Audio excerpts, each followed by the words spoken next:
Okay, I think we've got a few people still dialing in, but let's get started in any case. Good afternoon, everyone, and welcome to this Torchlight AR webinar. We'll be looking at the winners and the losers of the ongoing global energy crisis. My name's Anna Wilton. I'm sorry for a slightly husky voice today. I'm one of the directors of geopolitical intelligence here at Torchlight, and I'm very pleased to be here today moderating this discussion. I'm sure post-pandemic everyone is a webinar pro and I'm teaching people to suck eggs here, but just to quickly run through a couple of housekeeping points before we get started.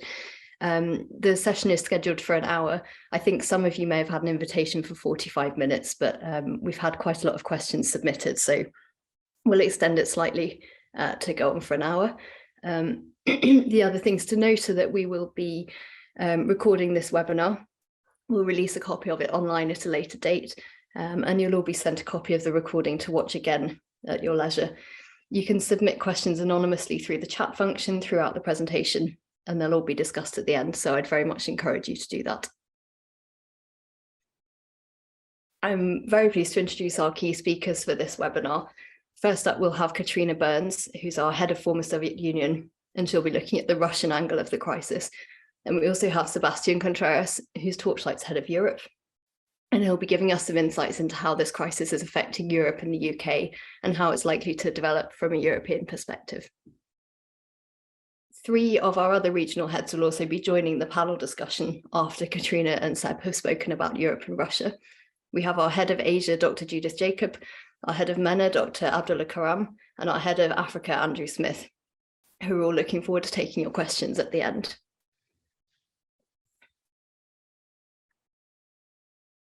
Just to give a brief overview of our agenda, Katrina will begin by discussing Russia, specifically what Russia is doing and why, and Seb will discuss the implications for Europe before we move on to our panel discussion about the winners and the losers. As I mentioned earlier, there'll be plenty of time for Q&A at the end. Thank you to everyone who has already sent in questions, and please do continue to send them in using the chat function as we go. So with that said, I will hand over to Katrina to kick off the discussion. Thank you. Thanks, Anna.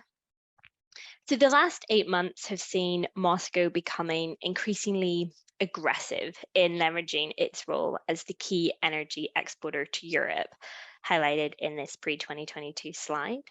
And this is to pressure and retaliate against the West over its response to Russia's war in Ukraine. I'd like to provide an overview now of how the Kremlin has approached weaponizing its energy exports since the war began, and then outline how it will proceed over the coming months, before then handing over to my Seb, who will discuss the impacts of this approach on Europe. So, from the very beginning of Russia's invasion, the country's energy exports have played a central role in how Moscow and the West have tried to force the other to behave, with neither side so far meeting with success. You can see from this timeline slide that within 2 weeks of the invasion, the EU committed to cutting Russian gas imports by 2/3 within 12 months. This was both in recognition of the bloc's vulnerability due to its over-reliance on Russian gas, and also to deprive Moscow of gas revenue as a means to make it more difficult for the Kremlin to finance the war. The aim here, of course, to cause Moscow to reconsider its military operation. For its part, the Kremlin demonstrated in April that it was prepared to disrupt Europe's energy supply, and this was when it suspended all gas sales to Poland and Bulgaria. This stated reason for this was because the countries had refused to pay for gas via a new ruble payment mechanism that had been set up by the Kremlin. But it was instead a first move to warn the EU over the more significant steps that the Kremlin could take, and indeed which it has since taken, as you can see from this second timeline slide, to turn off the taps if the West maintained its relatively hardline approach to sanctions and firm backing of Kiev. So far, neither side has been prepared to back down, and we've instead seen an intensification in approaches, particularly over the last 6 weeks or so.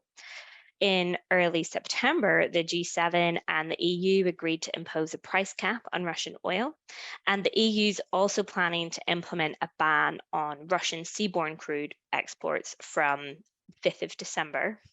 The aim here is, again, to further restrict Moscow's ability to fund the war, but at the same time, as far as possible, maintain oil flows to avoid further surges in prices. Moscow has, as I noted earlier, taken an increasingly aggressive approach to its gas deliveries. And this included in early September suspending all supply via the Nord Stream 1 pipeline, which previous to that accounted for about 40% of the EU's total Russian gas imports. Here at Torchlight, we have assessed that Russia was the most likely perpetrator of the suspected sabotage attacks against the Nord Stream 1 and the non-operational Nord Stream 2 pipeline late last month. These attacks were aimed at demonstrating Moscow's ability to target European energy infrastructure amid the region's efforts to diversify suppliers. Further such physical attacks are possible, though increased security around the vulnerable assets will help to mitigate this risk. We also believe that Russia may attempt to further undermine Europe's energy security by carrying out cyber attacks on energy and infrastructure, and this could include in the US to disrupt the flow of US LNG to the region. And so, what does Moscow hope to gain from this? Well, as you can see from just a very small selection of the headlines over the past month, it credibly believes that weaponizing its energy exports in this way will drive worsening domestic economic conditions across Europe. And it hopes that this will stoke instability, divert government's attention from Ukraine, and then force some governments to reconsider supporting sanctions and backing Kiev. It's felt emboldened to commit to this strategy because it is still bringing in significant revenue via oil sales. And this is due, of course, to the high global oil prices, as well as higher deliveries to Asian markets, in particular, India and China. Western efforts to limit this Russian oil export revenue, and with some key ones coming into effect in December, are likely to have, at least initially, a limited effect. This is partly because Asian markets are unlikely to join these efforts, and also because effective and comprehensive implementation will be a challenge. Ultimately, this means that Moscow's unlikely to come under enough financial strain in the next 3 to 6 months to cause a shift in its approach to gas deliveries to Europe. And so a resumption of reliable gas supply, including via Nord Stream 1, is highly unlikely over, I would say, at least the next 6 months, but likely longer, with Moscow instead continuing to focus on its eastward supply. So what does this approach mean for Europe? To address that, I'll now hand over to my colleague, Seb. Thank you. Thank you, Katrina. So as we can observe from this graph, with Russia now having reduced gas supplies by around 80%, natural gas prices have surged to at least fivefold across the region since last year. And electricity prices have meanwhile seen a similar regional increase, as gas remains the main benchmark price for electricity. A big consequence of this has been Europe's search for alternative sources of energy to replace Russian gas, with LNG imports, for instance, having increased by 70% since last year. The EU has also announced partnerships with gas-producing countries like Azerbaijan and Egypt and Israel to boost its natural gas imports. Simultaneously, we have seen European governments seeking to reduce energy consumption to increase their respective gas storage capacities ahead of winter. Indeed, countries like Spain enacted legislation in the summer forbidding buildings from running their air conditioning below 27 degrees Celsius during the summer. So what has been the result? Through a combination of the previously mentioned increased LNG imports and the reduction in energy consumption, the EU has been able to accelerate storing its gas levels, as exemplified by the graph, and achieve its objective to reach over 80% of its gas storage capacity ahead of winter, with weeks ahead of schedule. And indeed, at the time of this webinar, 91% of gas storage capacity has been filled. But despite the success, imports from LNG and from other countries will remain highly unlikely to fully replace Russian gas in the short term, unless further efforts are made to reduce energy consumption, with some estimates suggesting somewhere between 15 and 20% reduction needed. And at the moment, we are seeing somewhere around 7 to 12% only. And this is essential to avoid the risk of energy rationing and blackouts over the coming months. And therefore, I think it is highly plausible that we will see a further legislation to implement further energy saving measures over the coming months. And indeed, the European Commission President Ursula von der Leyen said on 7th September that further legislation on electricity savings will be proposed in the coming weeks. However, by far, the biggest impact of high energy prices has been the considerable surge in the cost of living in the continent, with year-on-year inflation in the EU reaching over 10% in August. And this has led to a considerable impact on households' incomes and business profits. As you can observe from the graph, the Baltics and Eastern European countries have so far been the most affected, with inflation generally hovering between 13 and 15%. The disparity can be explained because of these countries' heavily reliance on Russian energy imports. For instance, the Czech Republic received around 60% of its crude oil imports from Russia in 2020 and 100% of its gas imports.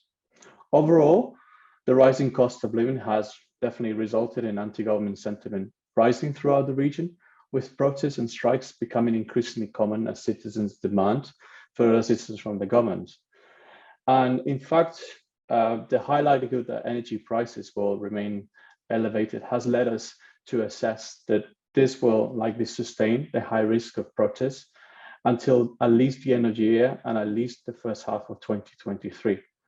And the strikes will be particularly likely in economically critical sectors that are directly affected by the high energy prices, such as transport and manufacturing. And lastly, because governments are more and more forced to maintain operational coal and nuclear plants, this is also likely to lead to an increase in environmental protests over the coming months and throughout 2023. Thank you. That's great. Thank you very much for your insights, Katrina and Seb. We're going to move on now to the panel discussion to open this up a bit more widely. And before we move on to looking at the winners, it seems probably sensible to look at which countries are likely to be the biggest losers from a sharp rise in energy prices. So Andrew, is that something that you'd be able to speak about from Africa's perspective to begin with? Sure, and good morning, good afternoon, everybody, to wherever you are in the world. When it comes to Africa, I mean, arguably almost, this is sub-Saharan Africa we're talking about, arguably almost the entire region is a loser from the global energy crisis, with the region as a whole being a net fuel importer. Most African countries are still heavily dependent on oil for transport and energy, both for commercial and for household purposes. But I think if you want to kind of pick some specific countries, you kind of have to break it down into several categories. Those who import substantial amounts of oil, either crude or refined, those who spend substantial revenues on fuel subsidies, or those who have limited fiscal space to afford the significant increase in fuel import costs, which are likely to rise further again following OPEC's decision to cut production last week. And obviously, again, many countries in the region fall into these categories, but to kind of touch on a few. I think in the first category, South Africa would be one, as it's the region's largest oil importer, importing around 60% of its fuel needs.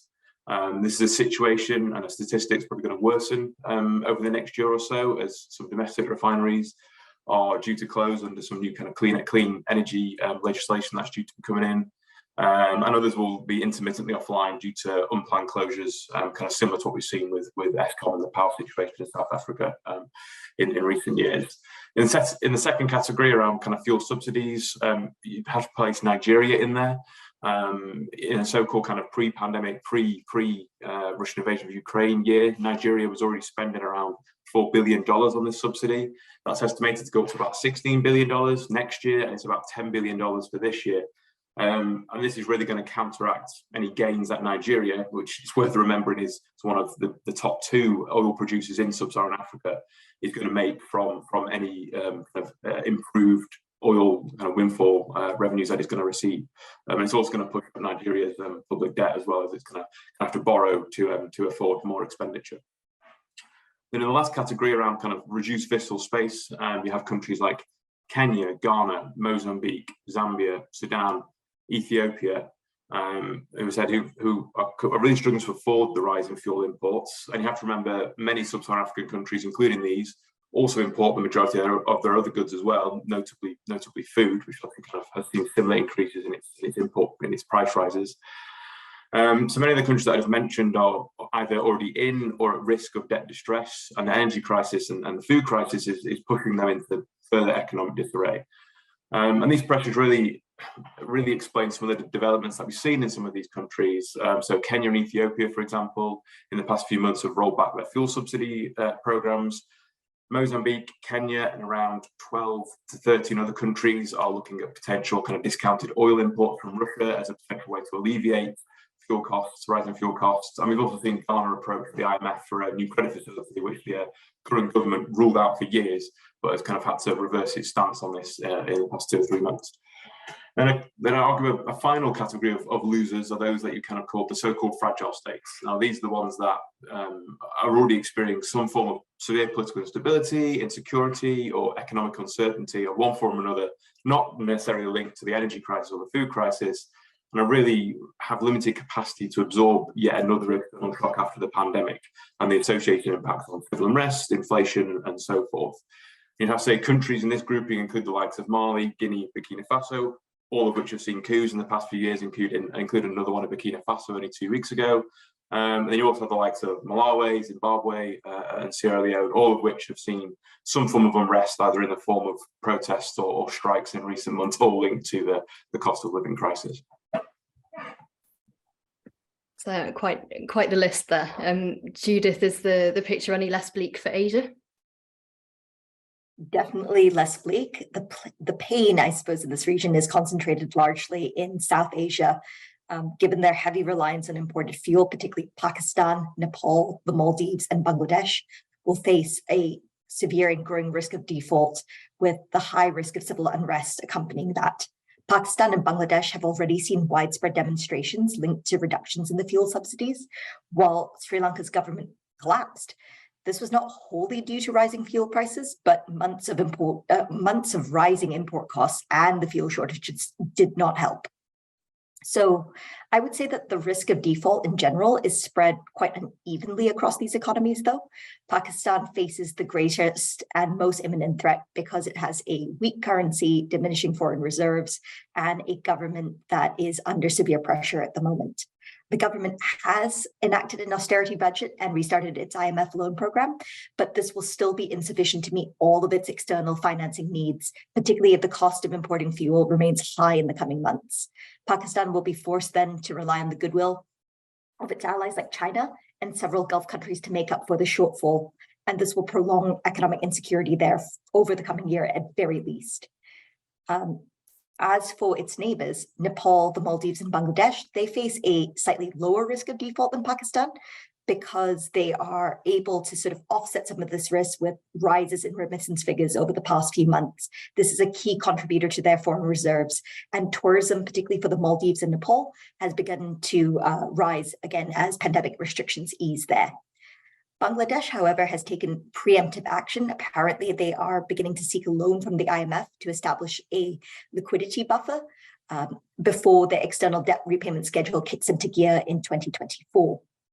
It is likely, though, that Nepal and the Maldives will require similar assistance in time to come should global growth remain low, thus lowering remittances and lowering tourism revenue. Thanks very much. And Abdullah, Judith obviously just mentioned that some countries like Pakistan are now going to be looking increasingly to Gulf countries. The Middle East doesn't seem like a region that is necessarily as sort of obviously negatively impacted. How has this affected the Middle East? Are there losing countries there? I think there are winners and losers in every part of the world. While a lot of MENA countries, particularly the Gulf, have benefited from the rise in energy prices, energy importing countries have been seriously affected. For example, Egypt, Lebanon, Turkey, Tunisia, Jordan. Overall, the MENA countries tend to subsidize domestic prices of energy, and therefore, with rise in food and energy prices, import bills and subsidy costs have increased. Egypt, for example, is not only facing high import and subsidy bills, but also loss of tourism revenue. Cairo has received considerable financial support from the Gulf countries and will continue to do so to stabilize its economy.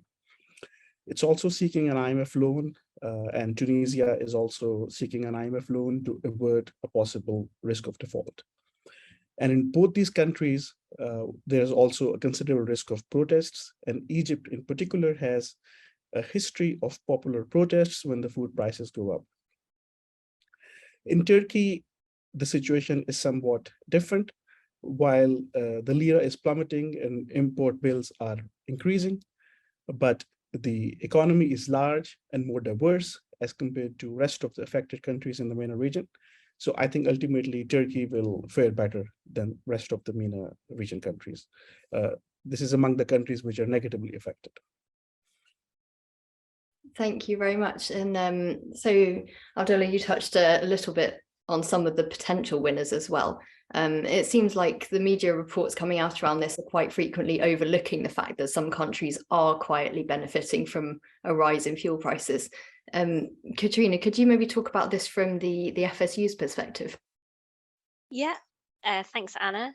So in the FSU region, the country that most likely stands to benefit the most from this would be Azerbaijan.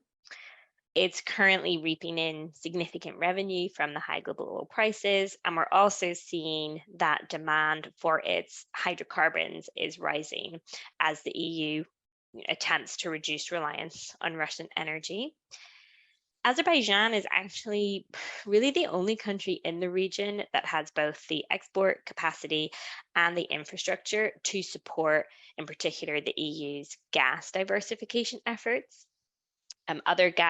Other countries with gas reserves, such as Kazakhstan and Uzbekistan, they're now having to limit foreign exports to meet rising domestic demand, while Turkmenistan, which has massive gas reserves, delivers almost exclusively to China. So it's really just Azerbaijan that has the potential to step into that gap. And it's aiming to more than double gas supplies to the EU. Meeting this target, as well as the expected continued high oil prices, will support economic growth there over the coming few years. One of the other countries that we're seeing reap in oil revenue is, of course, Kazakhstan, again, because of the higher oil prices, but also because it's increasing domestic production. And this shows that the government wants to boost oil exports to Europe. And as part of this, it's examining how to diversify oil export routes across the Caspian Sea. This is to make it less heavily reliant on Russia as a transit country, which currently makes it extremely vulnerable to disruption, especially as tensions between the two countries are currently elevated. And such diversification efforts will require significant investment, particularly regarding pipeline construction, as well as port infrastructure in the Caspian Sea. Just before handing back to you, Anna, I would just also like to make a note of not necessarily a country, but a potential winner is the renewable energy sector. The broader FSU region is rich in renewable energy sources. We're already seeing, of course, hydroelectric power is well developed in the upstream countries of Kyrgyzstan and Tajikistan. And there's also considerable wind and solar potential, with Kazakhstan and Uzbekistan emerging as the regional leaders in developing this sector. So there's likely to be closer engagement between the EU and regional governments to develop infrastructure needed to generate greater electricity from such natural resources and export power to Europe. And this will likely help make the region a more friendly operating environment for European firms, particularly in that sector. Thanks. Thank you very much. And Abdullah, maybe to come back to you, MENA perhaps isn't the region that most people readily associate with renewable energy rather than oil, but are there any similarities between the points that Katrina's just raised and what we're seeing in MENA countries?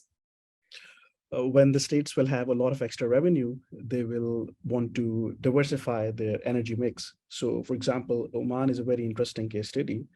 Hydrogen Development Oman is especially investing in green hydrogen projects so that they can diversify and go towards sustainable energy. And similarly, you have examples where Saudi Arabia and other Gulf countries are also investing in renewable energy. Overall, this region is a big winner in terms of large revenues give you a lot of space to invest in big projects. For example, Saudi Arabia, the world's largest oil producer, is also said to be the fastest growing economy this year, outperforming the G7 and the Asian giants. And Aramco is now the world's most valuable company, surpassing Apple earlier this year.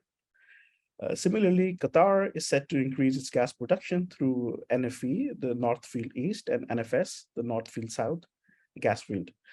Total Energies has recently invested $1.5 billion in the NFS gas field. And as a result of all these initiatives and investments, the country's trade surplus is already at $10 billion this year. Similarly, Israel is also going to gain from the crisis.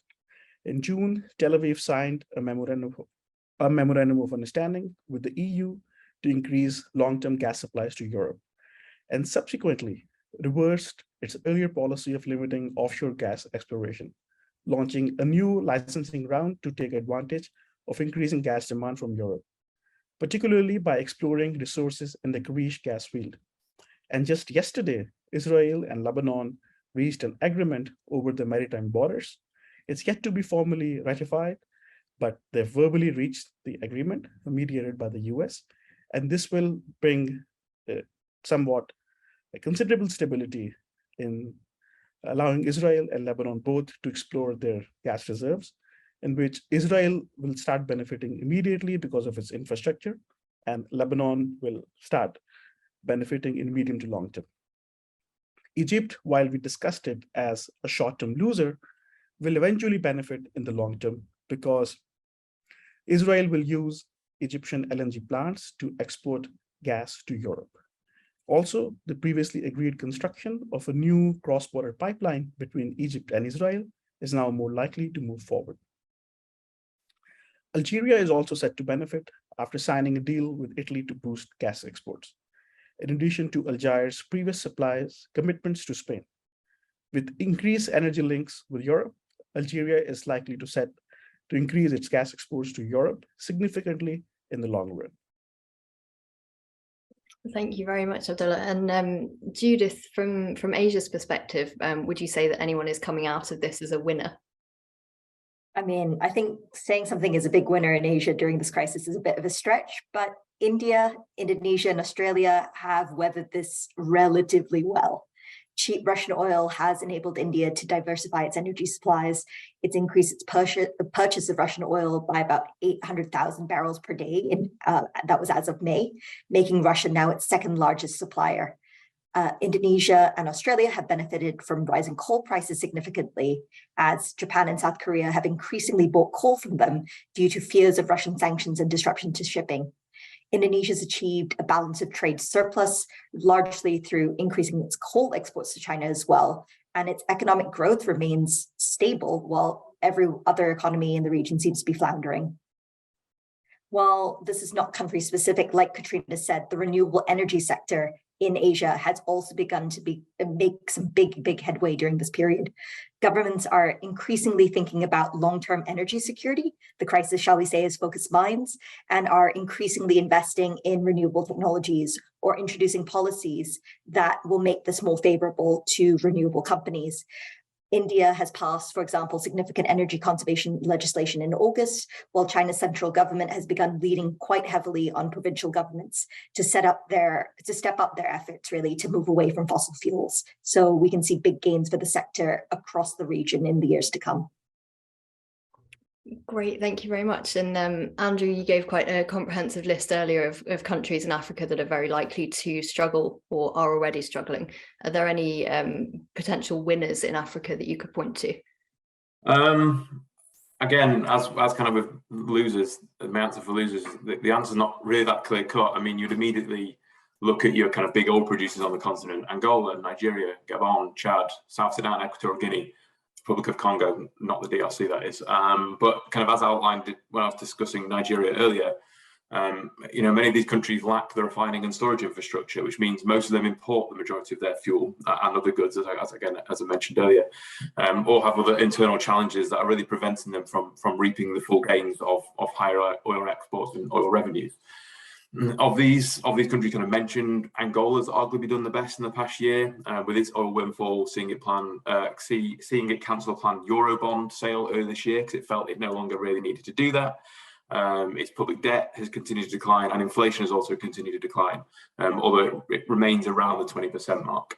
Angola's currency, the Kwanza, is also one of the best performing against the US dollar this year. Gabon's also done fairly well, with higher oil revenues kind of merging alongside fiscal consolidation efforts, and that's really outweighed additional import and subsidy costs and driven higher growth. And the Republic of Congo, again, not the DRC, has also made some similar steps in the right direction, partly driven by its higher oil revenues. If we then look kind of beyond oil exporters, you have to look at coal-producing countries, and they've seen a boom due to higher coal prices. South Africa, for instance, has exported 8 times more coal to Europe this year than last. But again, as I kind of mentioned earlier, its reliance on imports and other domestic issues, such as its kind of rolling energy crisis, have kind of tempered the benefits of this. Mozambique's another coal producer that, again, has seen its exports rise enormously, but is not really feeling the full benefit of this due to domestic structural constraints.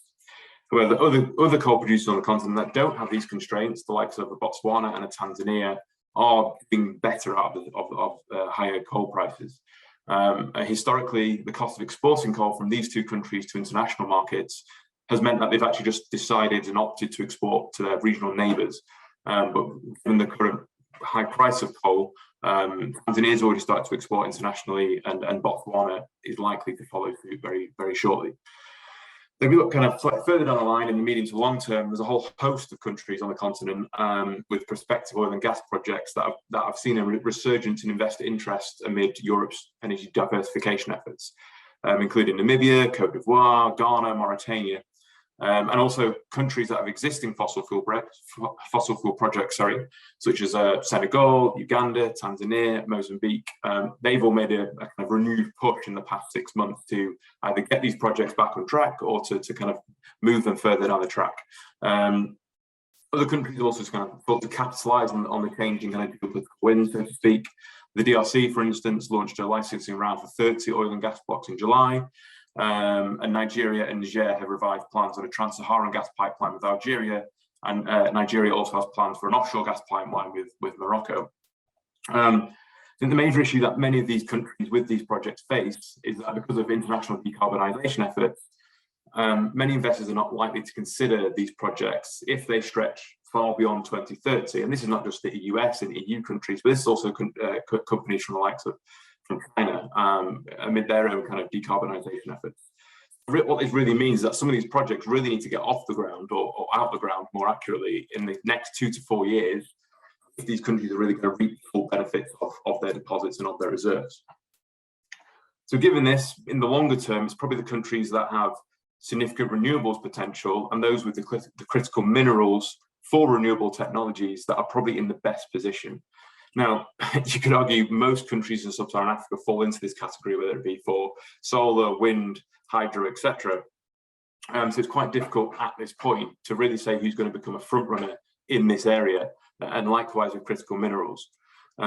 There's probably worth mentioning Namibia at this point, which has made quite significant steps over the past year to develop its green hydrogen sector. Now, this was starting pre the kind of global energy crisis this year, but it's really pushed these on in the past 6 months. Namibia is also one of those few countries that I mentioned earlier whose prospective fossil fuel projects are likely to make some good progress in the next few years. Generally, it's got relatively good political stability compared to other countries in the region. It's got a relatively benign security environment, and it's got a fairly strong regulatory framework around oil and gas, which is probably going to be strengthened further in the next couple of years.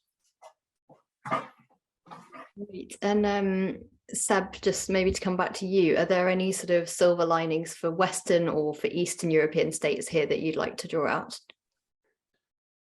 It's very difficult to actually point to any positives from the current crisis, although I think there is one country that really stands to benefit and has actually benefited from the current crisis, and that has been Norway, which has become now the largest energy exporter to the EU, and actually has seen its trade surplus with the continent increasing by 70% this year alone. And actually, because of this, of Europe's continuous need to import gas, Norway will actually probably become the most important partner in terms of energy imports. And there's been some talks that the European Commission is actually preparing negotiations to buy directly from Norway through contracts that will last between 5 and 10 years. In a sort of second level, because of the high importance to maintain a stable supply of LNG imports to the continent, the crisis could really present an opportunity for countries that have already developed a significant regasification capacity. And the country that comes to mind is Spain, which currently accounts for about a third of the EU's regasification capacity. Now, the main issue with Spain is the lack of connections between the Iberian Peninsula and the rest of the continent. And this is why there's been a substantial increase in discussions to develop further pipelines, namely the Midcat connecting Spain with France. And the main point is that because of Spain's geographical location and it's already quite developed infrastructure, it is really a country that could gain quite a lot if these infrastructure projects go along in the coming months or in the coming years. And I think overall there is a sense now that the crisis has really created or pushed really the incentive for the EU and EU countries to really increase their renewable energy capacity, to increase their energy independence. And I think this will see a substantial increase in business opportunities for companies that have really invested in renewable energy capacity, and other technologies such as power storage and batteries, electrification, smart grids, and other technologies that will assist the continent and the governments to better transition towards green energy.